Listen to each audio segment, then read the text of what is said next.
our summit by inviting to the pulpit someone who is probably known to many of you here who have been paying attention and have been following this issue from some time. Dr. Orly Taitz is well known around the country as an attorney who brought to public view a number of legal cases exposing Barack Hussein Obama's illegitimacy to the U.S. presidency, as well as his use of a Connecticut Social Security number that he claims he legally got in Hawaii. As well as his contradictory educational record, Dr. Orly Taitz is the only attorney who was granted an oral hearing in this matter in the U.S. State District Court in Keys. I think it was Keys versus Obama and all. It was filed on behalf of the U.S. Ambassador to the United States, Alan Keyes, 10 state representatives, and 30 high-ranked officers of the U.S. military, as well as high-profile case featuring active reserves and active duty members of the U.S. military. When the U.S. military revoked deployment orders for Major Cook, client of Dr. Taitz, when he questioned Obama's eligibility, it became clear to the whole world that there is a serious problem in the eligibility of Barack Obama. Dr. Taitz has 2 doctorate degrees. She has a doctorate of jurisprudence and a doctorate of dental surgery.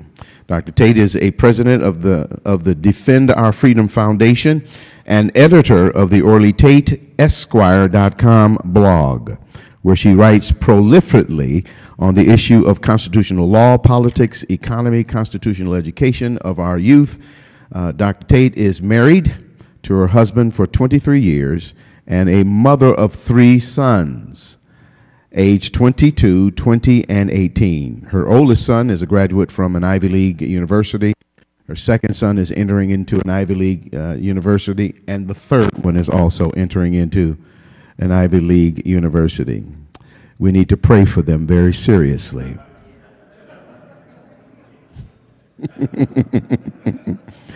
Dr. Taitz is born and raised in communist Soviet Union and knows firsthand the bleakness of the totalitarian regime and the deprivation of constitutional rights.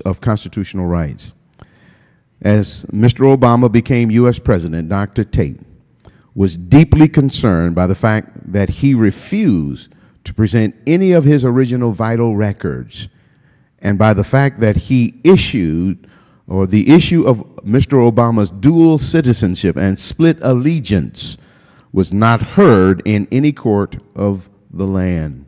Dr. Taitz has embarked on a pro bono mission to bring this issue to light and have it heard on its merits. Dr. Taitz, would you come to the microphone?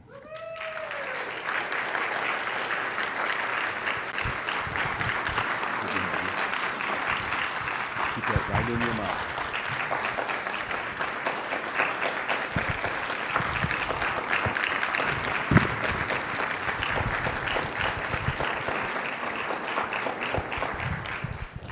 Thank you very much. It's such a pleasure to be among friends. And when I have to go through so many attacks from Obama administration and come to an audience and fight, it's so pleasant to be here. Everybody is a friend. And first of all, I wanted to thank Rudy and Aaron Davis for bringing me here, making this possible. Aaron was driving me from the airport. I wanted to also thank Pastor Brodin, who is so graciously given such a beautiful bio of me. And I wanted to thank Pastor Manning, who's been a supporter for a long time, and a number of people here. There is Mickey Booth, and a number of people in this audience who've been supporters, Pastor Drake, who've been there for me over the years. And because today's summit is about constitutional elections, I wanted to digress a bit and start not by talking about Barack Obama, but talking about serious issues of elections fraud that everybody should know about, that we need to watch for. One of them is total lack of reliability in those electronic voting machines and electronic ballot counting scanners. In 2004, a company called Sequoia that controls all of our electronic, not all, but I would say 70% of our elections software and hardware all over the states, in about 70% of counties, was sold to a company called Smartmatic. And at that time, not many people knew that Smartmatic was a front shell company where the president of the company, a gentleman, Antonio Mujica, was not a U.S. citizen. He had dual citizenship, still does, of two countries. One is Spain, another is Venezuela.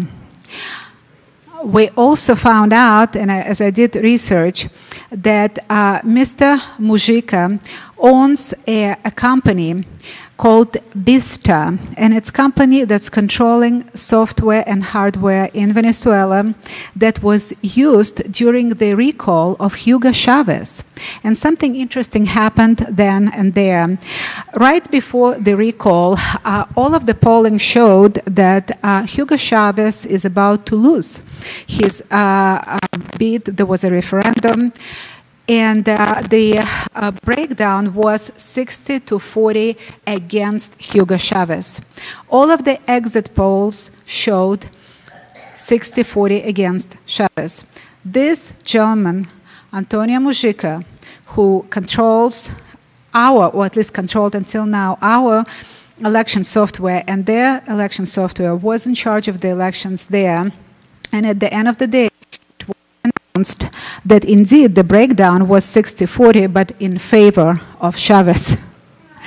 The election was flipped. And I've seen a number of states where the results were similarly suspicious. Right before the 2010 election, I visited Nevada. How many of you watched Sharon Engel in Nevada? She's a number of people know who she is. She is a constitutionalist. She's a conservative. And I watched the polls until the day of the election. Poll after poll after poll showed her leading by 4 to 5%. Unanimously, which is extremely rare, because typically the polls that are done by leftward organizations like ABC, CBS, New York Times, Emerson College, they're skewed against conservatives. But all of the polls showed Sharon Engel winning by about 4 to 5%. At the end of the day, I remember they had something, power outage there, and after the power outage, they announced the results, and it was 5% split, but in favor of Harry Reid, and that's how Harry Reid came back to be the Senate Majority Leader. The elections there were very questionable.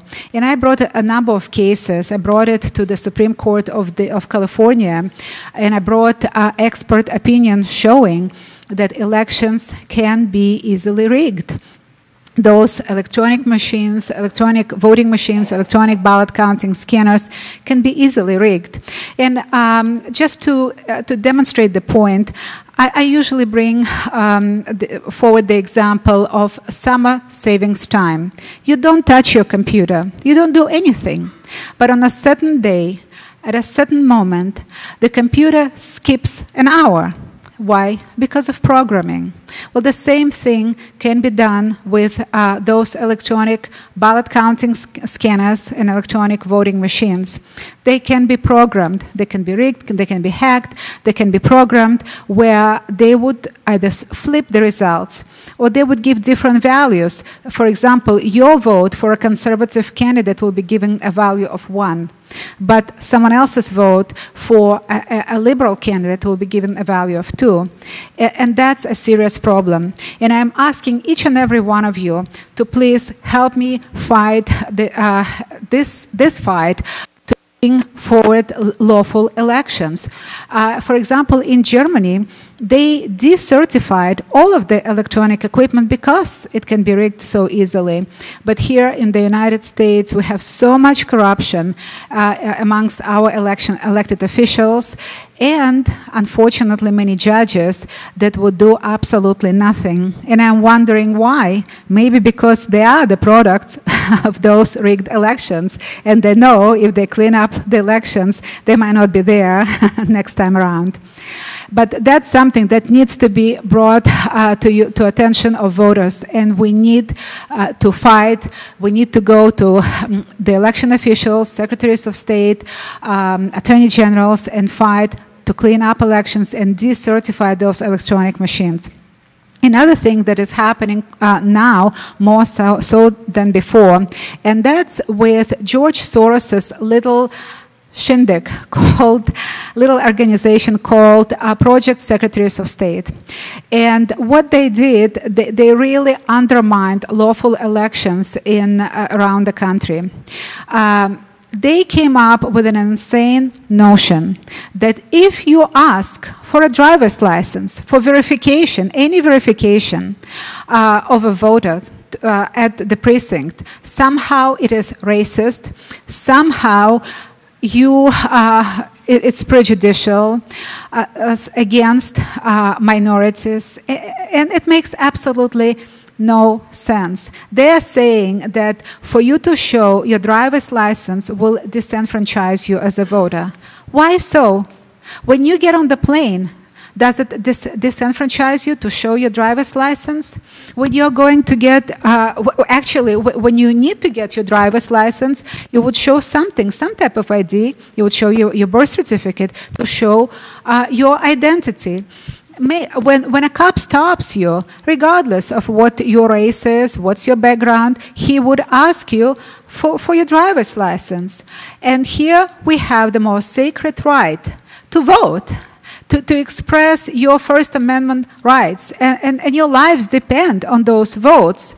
And we can have millions of people who are voting illegally around the country, and corrupt secretaries of state, and corrupt officials, and corrupt judges are allowing this to go on and preventing us from having just the most basic, sane method of checking for election frauds by asking to see the driver's license or some other form of ID. And that needs to stop. For all we know, we've seen in the state of California illegals getting voter registration cards. They're filling them out. Quite often, union bosses are making them go and vote. They give them the cards where the name's already marked. They have to go. They have to vote the way they're told. Many times, these people are either here illegally, or they might be here legally, but they're just residents. They're not U.S. citizens. And all of them are voting and undermining our rights and our elections. This has nothing to do with race or country of origin, regardless what country you came from. In order to vote, in order to have the sacred right, you have to be a U.S. citizen, and this is not being upheld. So this is extremely important. One thing that you can do to check if the elections are lawful is make a pack in your district. For example, in your precinct, typically not too many people vote in each and every precinct. Is there anybody who ever worked at a precinct? Raise your hands. A number of people.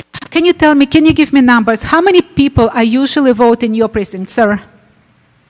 Approximately.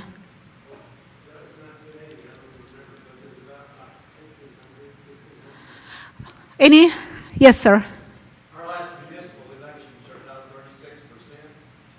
The school board election recently turned out 3%. 3%, but how many people are registered in your precinct? How many are registered? Yeah, 3% of what? Of what number? Our precinct is about 3,000. 3,000.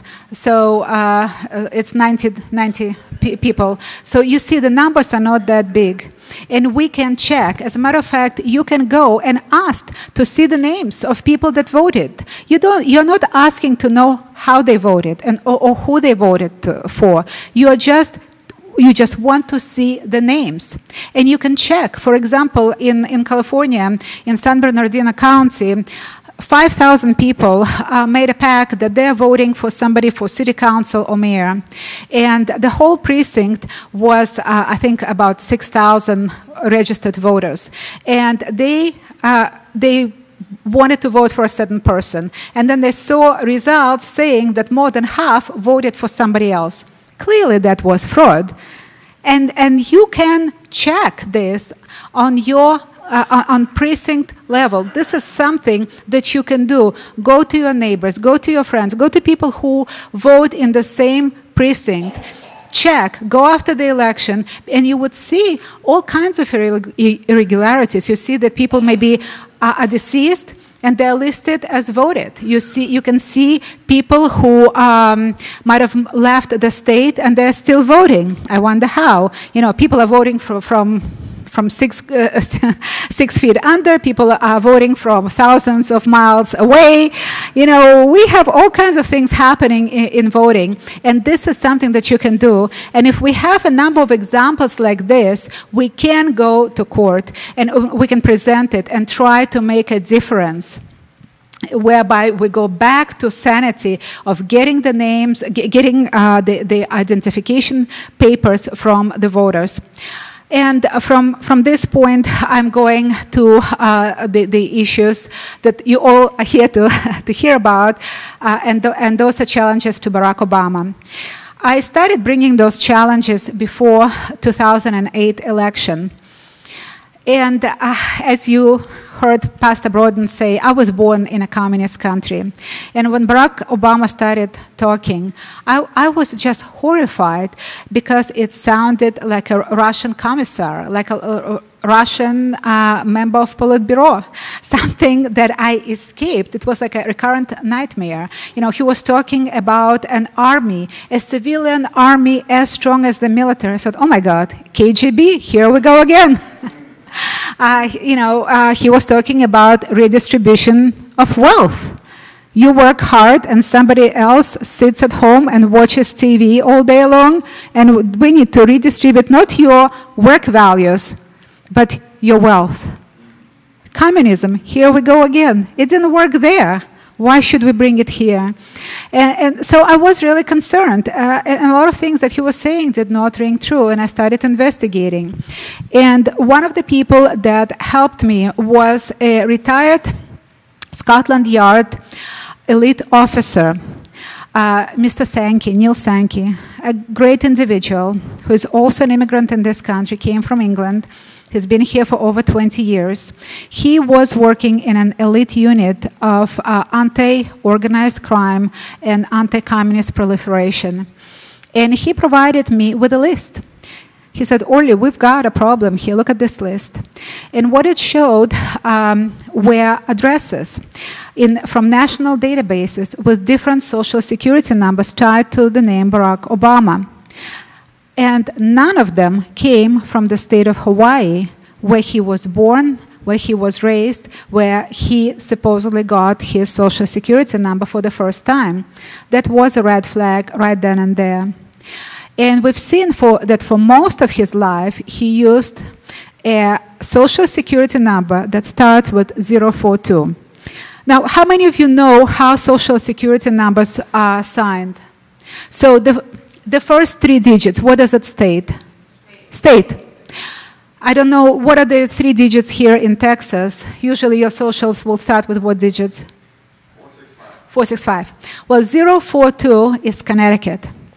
Reading Barack Obama's biography, we know that this man never lived anywhere near the state of Connecticut. And there is no legitimate reason for him to have a Connecticut Social Security number.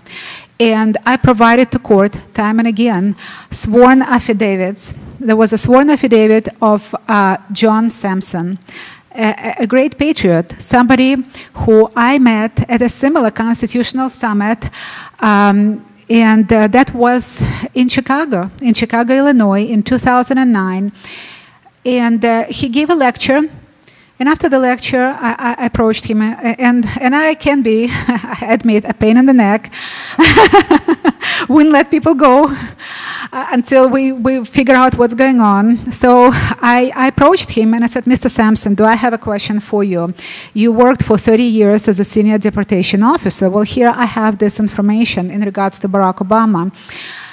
Can you verify it? And he ran a completely different database and came up with the same conclusion, that for most of his life, Barack Obama is using a Connecticut Social Security number. And I asked him, do you have any reason, any legitimate reason for him to have such a number? He said, absolutely no. There is no such reason. It makes no sense whatsoever. We also saw in databases this number being alternatively linked to a date of birth of 1961, which is Obama's date of birth, or date of birth of 1890. How many of you doubts that Obama was born in 1890? Please raise your hands. Yeah, everybody. Unfortunately, we have some judges who are either, I don't know what to say, have some intellectual difficulties, somewhat intellectually challenged, or they have some kind of incentive, they got some incentive to look at this data and say, oh, that's okay, that's no problem, he can be on the ballot. Looks right to me. After I got this information from Mr. Sankey, I got a phone call from yet another investigator. As I was leading this battle, a number of investigators would call me, would contact me, and would provide information. I was building on one, another, and third. And this person was Susan Daniels, a licensed investigator from the state of Ohio. And she provided me with information, and I was able to bring it to court in Georgia. And she basically told the judge, this is a fraudulent Social Security number. I'm a licensed investigator, have 12 years of experience. I'm licensed with the Department of Homeland Security. This is clearly fraud. I brought to court yet another person, and that's Linda Jordan. And she ran E-Verify. And how could we make sure that Barack Obama is using the social? Not only it came from all of the databases around the country, each and every database that is used today by investigators and attorneys showed the same thing, that for most of his life he is fraudulently using this Connecticut Social Security number, but it also came from Barack Obama himself. When he posted his tax returns in 2010, he did not flatten the PDF file. Basically, when you post something and you do not flatten the file, somebody who opens it in a program called Adobe Illustrator can see layers. It can see how this file was changed. And what happened with Barack Obama and his file, his tax returns, is that he posted his full Social Security number, his wife's full Social Security number. So when we opened it, it showed it right away. And we saw this is the same number that investigator Sankey found, the same number that investigator Daniels found. I ran it through Selective Service website, and anybody can do it. And it's sss.gov. And it showed that indeed that's the number that Barack Obama is using. I entered the number, his name, his date of birth, and it was a match. It showed that's the number he's using. It's interesting that after I did it and submit all of the findings to court, they disallowed access to this website. And we see this continuous cover-up. You get to information, and then there's cover-up. For example, I got a phone call from an investigator, and we know that Obama's mother traveled in 1961, and I even have the batch number showing when this document is in archives, where it's in archives, and then it disappeared from archives, the document showing her entrance to this country in August of 1961. For example, Barack Obama's mother's passport prior to 1965 disappeared, was supposedly destroyed, even though, according to the website of the passport agency, it should have been preserved. And why would somebody destroy a passport record?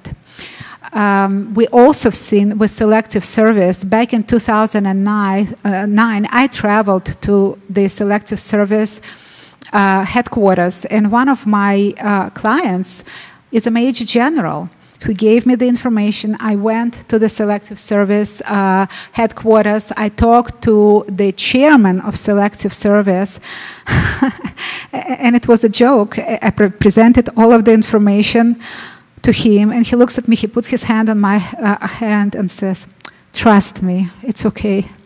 Excuse me. Are we on a date something? Why do you trust me? No, I don't trust you. And I definitely do not trust Barack Obama and his records. I mean, it's a joke. We lost legitimacy in our governmental agencies. Look at the state of Hawaii. I presented them with federal subpoena, state subpoena. I appeared there, and what are they telling us? Trust us. Are you going to trust those crooks? We have the copy that he provided online, and expert after expert after expert show that this is a forgery. They refuse to show the original that they claim to have, that they had from 1961, and that tell us, well, trust our word. We're just going to tell you that it's there. And as you know, Sheriff Arpaio's investigators traveled to Hawaii, asked to see the original birth certificate, and the same crooks told them, trust us. You know, it's there. And typically I tell people, I bring an example that anybody can understand. Imagine somebody, a crook, a criminal, a forger, decides to steal your house by forging a deed to your home. Your home, something that you worked so hard to attain, that you worked all your life for. He would forge the deed. And he might pay off somebody in the city hall to put this forged deed in the records. And you're beside yourself. How could that happen? You would go to the city hall or to the county recorder's offices and tell them, I want to see the original. This man is claiming that this piece of paper is the deed to my house. How could that be? And a crook that made a deal with a forger tells you, well, I'm not going to show you the original. You'll have to trust my word. It's there. Are you going to believe him? Are you going to just pack your things, give the keys from your house to a criminal and leave? Are you going to do it? Any of you? No. What are you going to do? Are you going to fight? And that's what I'm doing. And unfortunately, I have to fight not only Barack Obama, I have to fight corrupt judges. I have to fight corrupt bureaucrats, corrupt governmental officials, corrupt members of the media who are either on the take or they're just brain dead, and they're so much into this brainwashing of being liberal Democrats that no matter what evidence you present to them, you're talking to the walls. You're absolutely talking to the walls. They don't listen. They don't care. For them, truth doesn't matter. Their end goal, whatever it might be, Agenda 21, a new world order, world government, God knows what, their end goal justifies all means. And one of those means is defrauding 311 American citizens. Just recently, I received a decision from a court of appeals. I brought an action where I asked for the original application for this Connecticut Social Security number that Barack Obama is using. and the Social Security Administration refused to provide it. I provided them with an affidavit, a sworn affidavit that came from John Sampson, who is he's a senior deportation officer for 30 years, who dealt with issues of fraud. He provided a sworn affidavit that stated that in situations like this, where there is evidence of fraud, typically Social Security Administration will provide a redacted application. If they're saying it's the issue of privacy, and what privacy are we talking about if Barack Obama, posted both his birth certificate and his Social Security number online? But imagine there is an issue of privacy. So provide us a redacted application where you provide just some information like age, the date application was filed, gender, address, zip code. You don't have to provide the last name. So this is amorphous enough not to give us the name of the original owner of the Social Security, but because there are so many variables, it will definitely rule out Barack Obama. And of course, they refuse to provide this information. More corruption, more criminal cover-up, and that's coming from the top officials of Social Security Administration and high-positioned federal judges. That really reminds me of Soviet Union. There, for 60 years, there was no justice. The system of justice was a mirage. There were beautiful buildings of courts. You enter, the building is nice, there is marble and granite, but it's all rotten inside. What we had there was what is called telephone justice, where party bosses would call the judges and tell them which way to rule, particularly on issues of civil rights, constitutional rights. And it's interesting, one of the judges of the Supreme Court, Justice Breyer, wrote a book where he was saying that after there was perestroika, there was change in the Soviet Union, a number of American judges went to the Soviet Union to teach them democracy. Well, it looks like the old Soviet apparatchiks told American judges, not the other way around. Because what we have now in our courts is nothing but telephone justice. And there are cases where, if it's a divorce, if it's something minor, you might find a good judge. But when you see those kind of cases dealing with corruption in the government, you have nobody to talk to. And I was just appalled. I was absolutely appalled when I looked at the decision that came from the Court of Appeals for the District of Columbia Circuit. What they said, that they will not provide the application for this Connecticut Social Security number because A, of privacy, the privacy is attached, and B, there is no legitimate public interest to the issue. Think about it. How brain dead have those judges have to be? Either brain dead or corrupt and bought and paid for or threatened. I don't know what it is. But what is wrong with those judges when they would say that there is no public interest in knowing whether we have a criminal with a stolen Social Security number sitting in the White House and usurping the position of the President and Commander-in-Chief? Do you believe that there is no public interest? Or do you believe that there is public interest? Yes. And that is why we have to fight. We have to fight not only Barack Obama, we have to fight to impeach, to throw out of office corrupt politicians, corrupt bureaucrats. There is an organization called GOO, which is Get Out of Our House, and that's here, there are representatives.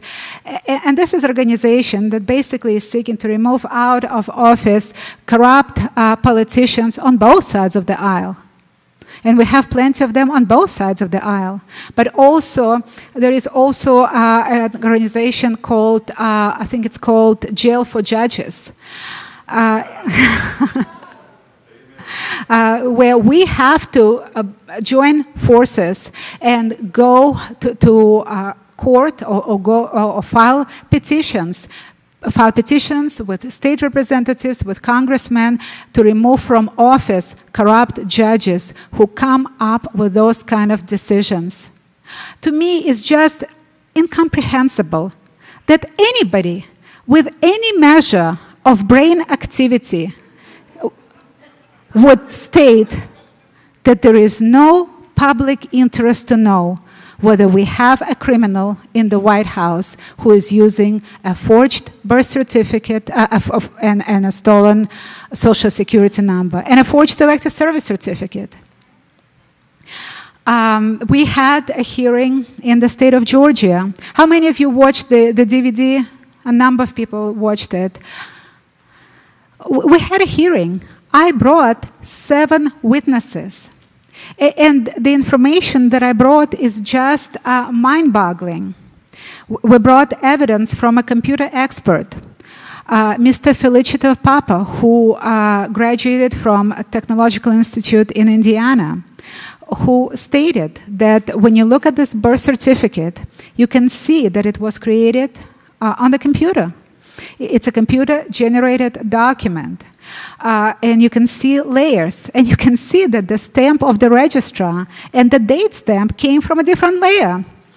Not long ago, Sheriff Arpaio confirmed it. How many of you watched the press conference by Sheriff Arpaio? Raise your hands. Nearly everybody.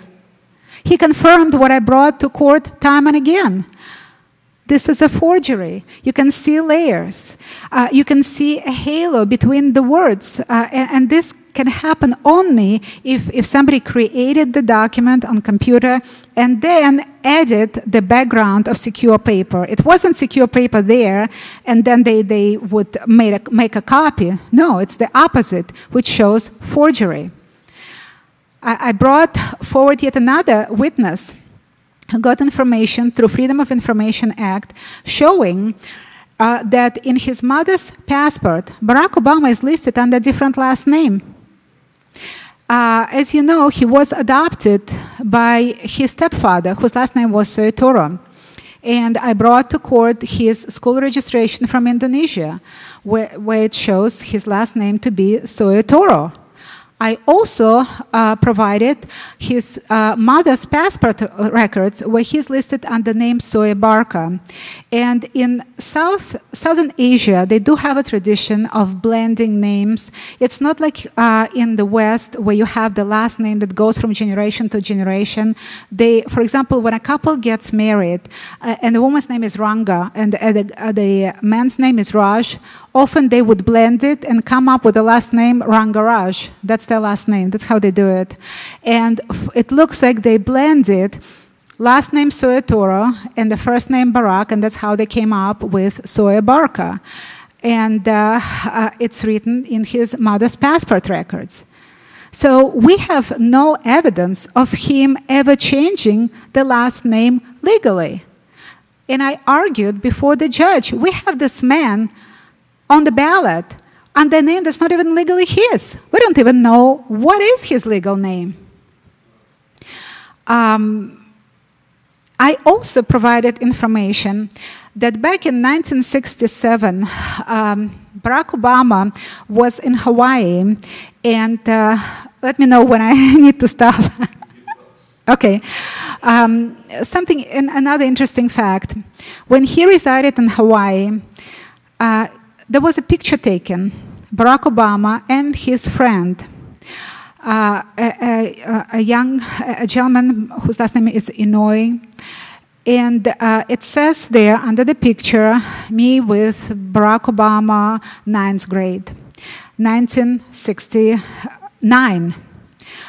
And we have his records from Indonesia showing that from January 1st, 1967 until 1971, he resided in Indonesia and went to school there. How could that happen? We have two individuals, one that goes under the name Barack Obama, who resides in Hawaii at least until 1969. 67 to 69, he is in Hawaii. And then we go and we see records from Indonesia, and we see a man by name Barry Soetoro, who during the same 2 years is in Indonesia and has school records in Indonesia. It looks like there are two men, two distinctively different individuals. One, Barry Obama, who lives in Hawaii until 1969, and another, Barry Soetoro, who lives in Indonesia until 1969. Then Barry Obama goes to Indonesia in 1969. 2 years later, somebody comes back. We do not know who came back. Is it Barry Obama or is it Barry Soetoro? And if it is Barry Soetoro, what happened to Barry Obama? Nobody knows. We have a lot of questions that are unanswered. We know maybe just one other fact, which is very interesting. I was able to get school records from Columbia University. Barack Obama states that he got his degree from Columbia, that he studied there for 2 years. I requested his records from a student clearinghouse, and what do you know? I found out it shows that he went there only for 9 months. And the question is, how did he get his degree going there just for 9 months? I've never heard of a university giving a degree when somebody studies there only for 9 months. But moreover, he says that he was there 2 years. Why is he lying? And more importantly, where was he? We know he went to Pakistan before he started Columbia University. But he claims that he was in Pakistan for only 2 months. Now we know he was there for about 1.5 years. Why is he lying about this time? And during this time, Pakistan was ruled by a radical Muslim leader, General Zia-ul-Haq. What was a good American boy doing there in Pakistan, which was ruled by a radical Muslim leader who assassinated so many people in the government? What was he doing there? And why is he lying about this time? We need the answers, and I really need your help in getting those answers. As you know, I'm running for U.S. Senate. Right now, I'm leading all of the Republican candidates in the state of California. Why is it important? We have so much corruption. We need at least one honest senator, because the senators are sworn in January 5th. The president is sworn in January 21st. So if I get in and our current senator, Dianne Feinstein, is not doing as well, her popularity went down to 41%, meaning that 6 out of 10 residents of California do not want her anymore. They're saying thank you enough. She's 79 years old, so we have a great opportunity. And if I'm able to get in and be sworn in on January 5th, I will have an opportunity to question him and bring this challenge right then and there before inauguration if he is elected. And that's very important.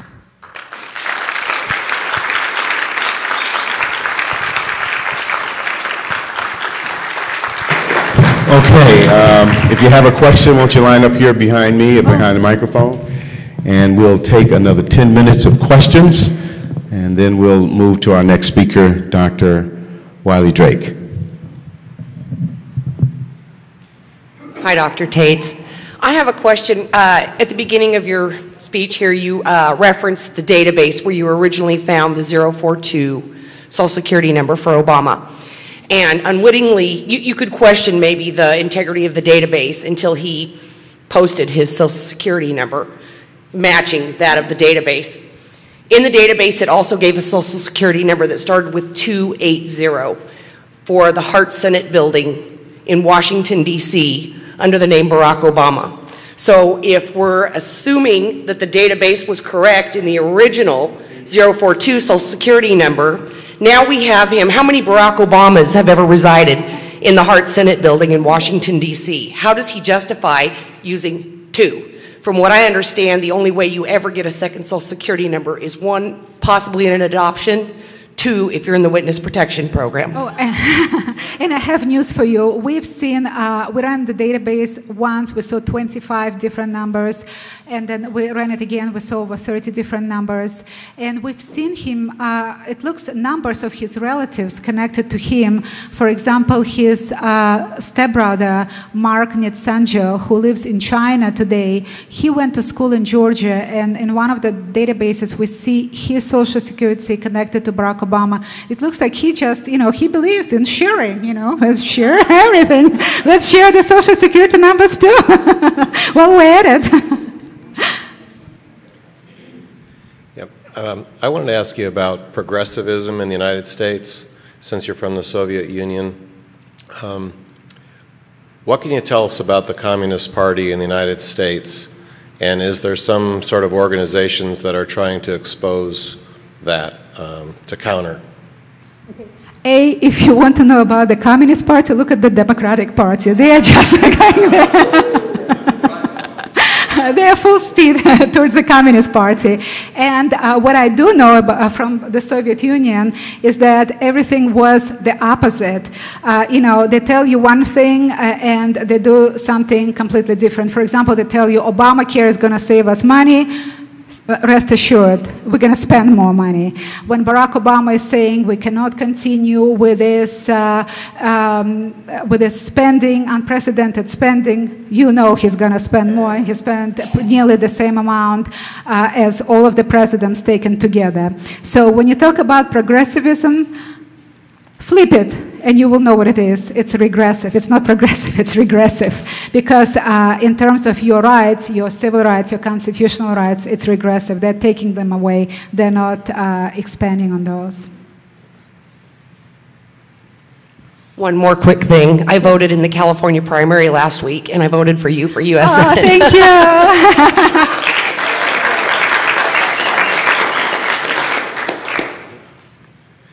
Hi, Dr. Taitz. Hi, how are you doing?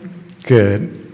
I guess my question is, you referenced the corruption in the judicial system and in Congress and so forth. My particular view is that people are being threatened. As you mentioned, the judge in the Georgia case,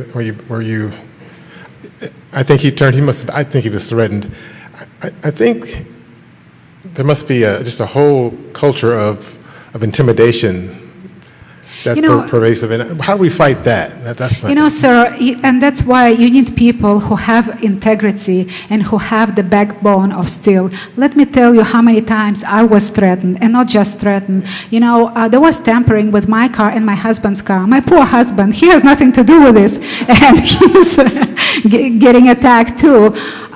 In my car, somebody removed a clamp and disconnected a fumes emissions hose, and hot combustible fumes, instead of getting out through exhaust pipe, were going back to the engine. God forbid, the car could have caught on fire, could have exploded, and I'm in this car with my husband and my 3 children. So that was done to me. There was tampering with my husband's car. We went to the mechanic. They gave us a report. I went to FBI a number of times. I went to the police, and that was back in the beginning of 2009, over 3 years ago. I'm still waiting for them to do anything. So you have to have some strength of character. And just one more thing, not only people are being threatened, people are being dehumanized. Just 2 years ago, I ran for Secretary of State of California.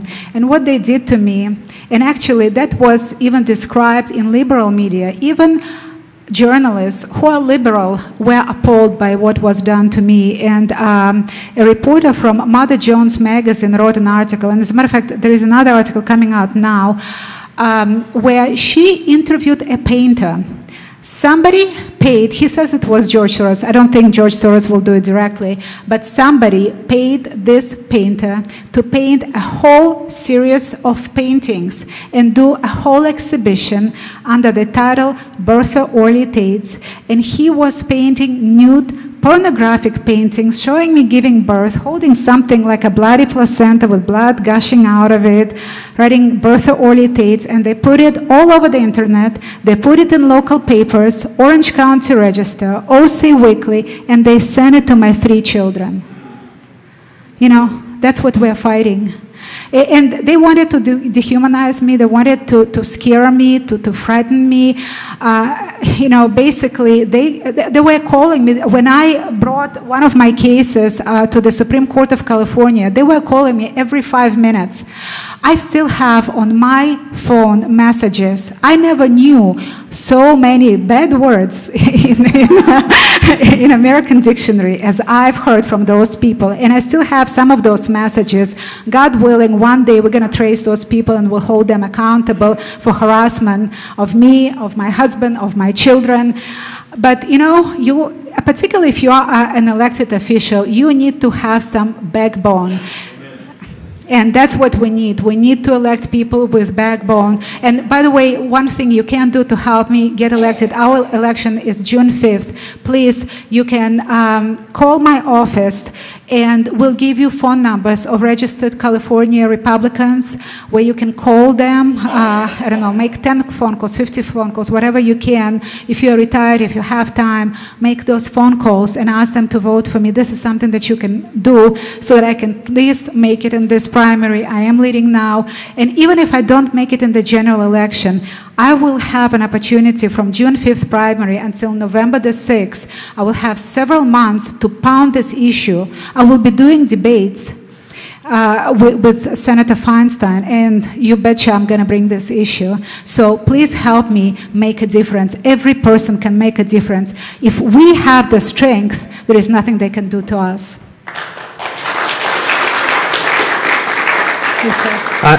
I've also seen some things on like 60 Minutes about, you know, the voter fraud and how easy it is to manipulate the electronic ballot system.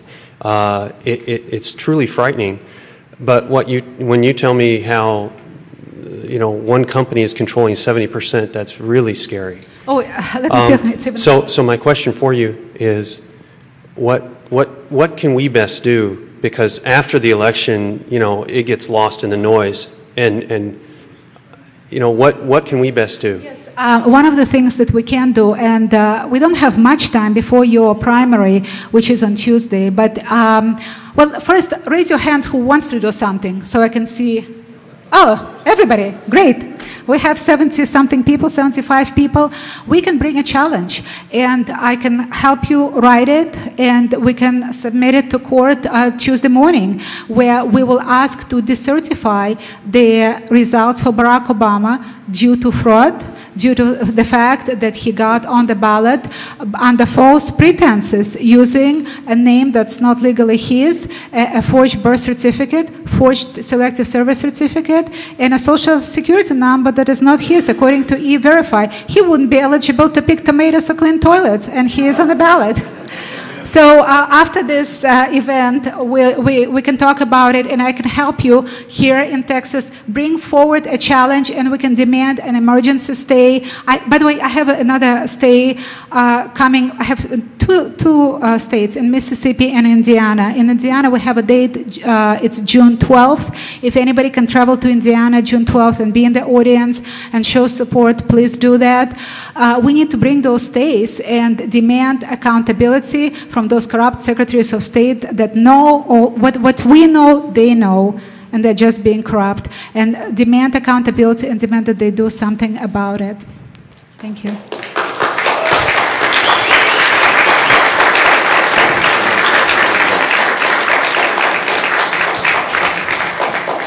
Wow. Empirical data.